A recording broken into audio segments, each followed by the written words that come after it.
Crovan's Gate is an important location on the island of Sodor.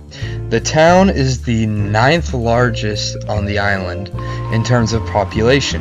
In 1950, they recorded 7,651 residents. 3 companies run trains through the town and to its wharf. The biggest railway operator is the Northwestern Railway, the island's main railway. Crovan's Gate is so important that it is the only through stop on the Wildnorwester, the railway's premier passenger service. The second railway is the Skarloey Railway, where Crovan's Gate is its headquarters. Lastly is the Crovan's Gate Mineral Railway, who owns the wharf, from where they export large quantities of coal. All 3 railways' operations in and around Crovan's Gate are very much complicated by the fact that so many companies operate in such a small area. The lines are restricted by the surrounding town, and most notably the Railway Repair Hub. The Railway Repair Hub dominates the NWR's operations in the town, while also being a key factor in the SKRs. The Works, as it's called, is technically privately owned, but the NWR holds a huge sway over it. Prior to 1960, the Works had no designated shunter, so rented one out from British Railways. BR also sent many locomotives for repairs at Crovan's Gate. The engine on duty was rotated out every few months, and in 1955 a private contractor was tasked with providing a long-term locomotive. She arrived and served until 1960.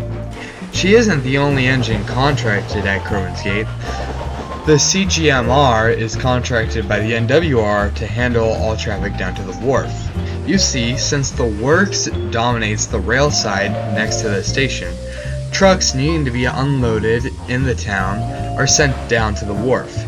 Here, facilities are more than adequate to handle all Crovan's Gate bound loads. The CGMR owns the wharf as of 1948. The SKR operates occasional goods services originating in the valley down to the wharf. However, these were few and far between by 1958. The wharf is the only spot in Crovan's Gate where trains can be unloaded. This exclusivity came to an end in 1958 when the Works was relocated, freeing up the line side. A large goods transfer area was built in its place. Everything but the CGMR's traffic and a meager amount of goods trains went down to the harbor after that. The CGMR entered a state of decline after their 1955 expansion north saw returns way below expectations. They would continue to export coal via the wharf, but in 1958 they signed a deal with the NWR to export coal through the deep water ports at Tidmouth and Brendam. The state of the Crovan's Gate railway operations before the 1958 rebuild was fascinating in its intricacy. An ever-changing roster of locomotives were housed at the Big Works, Wharf, and Little Railway. During the winters, Fergus was headquartered here to help with maintenance across the eastern half of Sodor.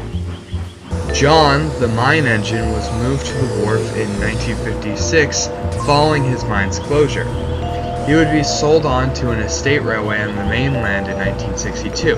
While these complex operations are long in the rearview mirror, it is interesting to look back and analyze the intense logistics juggled around at Sodor's 9th largest town.